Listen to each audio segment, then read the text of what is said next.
بسم اللہ الرحمن الرحیم۔ مجھے شادی کا کوئی شوق نہیں، لیکن بابا اور آپ کا اصرار ہے تو ایک شرط پر راضی ہوں۔ کون سی شرط؟ میرے پاس میرے پہلے شوہر کی کچھ تصویریں ہیں جن کے بغیر میں نہیں رہ سکتی اور جن کے ساتھ شاید تم بھی نہ رہ سکو۔ مجھے شرط منظور ہے۔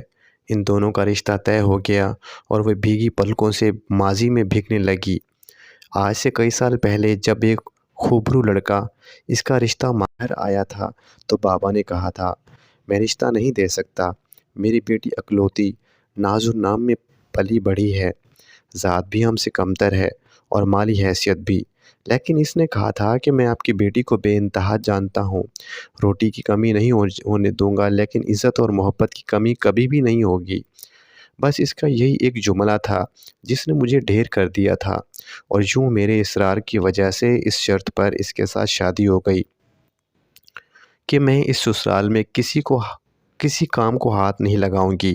بابا نے کہا تھا، 4 ماسیاں رکھ لو، تنخواہ میں دوں گا، لیکن میری بیٹی شہزادی سے ہے، شہزادی بن کے رہے گی۔ لیکن میرے سسرال والوں کو میرا شہزادی بننا پسند نہ آیا۔ نکاح نامے میں شرائط کے باوجود میں گھر کے کام کرنے لگی، صرف اپنے ہمسفر کی خاطر کہ اس کے لیے کوئی مسئلہ نہ ہو اور اس کے گھر والے خوش رہ سکیں۔ لیکن ادھر میرا کام بڑھتا، ادھر میری ساس اور نندوں کے طعنے اور مار پیٹ بڑھتی گئی۔ میرا کمسن بھولا شوہر میرے لیے ایک گھر سے لڑتا، میرا دفاع کرتا رہا، لیکن کئی بار الگ ہو جانے کا سوچا، لیکن اس کی والدہ اور گھر والے نہیں مانے۔ میں امیر گھر کی لڑکی، راتوں کو روتی، دن کو کام کرتی تھی، اور مجھے ٹوٹ کر چاہنے والا میرا شوہر دن بدن ٹوٹتا گیا، اور پھر ایک دن میں نے اس کو خود سے جوڑا، لیکن مجھے ہمیشہ کے لیے توڑا گیا۔ خود تو آزاد ہوا، لیکن مجھے ہمیشہ کے لیے قید کر گیا۔ میری ساس، نندیں، سسرال والے بات بات پر مجھے رلانے تڑپانے لگے، اور میرا شوہر بے بسی کی آگ میں جلتا رہا۔ لیکن ایک دن ماں کے پاس آ کر کہنے لگا، اماں آج تمہاری گود میں سر رکھنے کو جی چاہتا ہے، رکھ لوں؟ ماں کی گود میں اس نے سر رکھا اور پوچھا، میری بیوی کو کیوں ستاتی ہیں؟ آپ اور میری بہن نے برائیاں شروع کر دیں۔ تو اس نے کہا کہ اگر میں مر جاؤں تو آپ میری بیوی کو جان چھوڑ دیں گی، اور اتنے میں جیب سے چھپائے پسٹل کو نکال کر ماں کی گود میں رکھی اپنی کن پٹی پر گولی چلا دی۔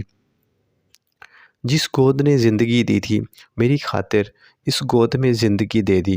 اس کا یہ فیصلہ غلط تھا یا صحیح، یہ تو بات کی بات ہے، لیکن مجھے آنسو سے نجات دینے کے لیے شاید اس کے پاس یہی ایک راستہ تھا۔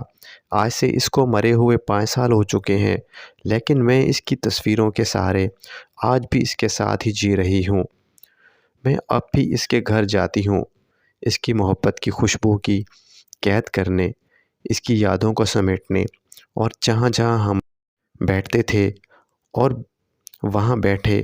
ان 5 سالوں میں نے، بابا نے دوسری شادی کے لیے انگنت اصرار کیا، بے شمار رشتے آئے، لیکن میں اس کے حصار سے نکل نہ سکی۔ آج میرے کزن اور بابا کی بے حد ناراضگی اور اصرار پر اپنے کزن سے کہہ رہی تھی، مجھے شادی کا کوئی شوق نہیں، لیکن بابا اور آپ کا اصرار ہے تو ایک شرط پر راضی ہوں۔ اور میرے کزن نے شرط منظور کر لی۔ یہ کوئی افسانہ یا فرضی کہانی نہیں ہے، ایک حقیقت اور سچ ہے، جس کا ایک کردار آج بھی دوسرے کردار کی تصویروں کے سہارے زندگی جی رہا ہے۔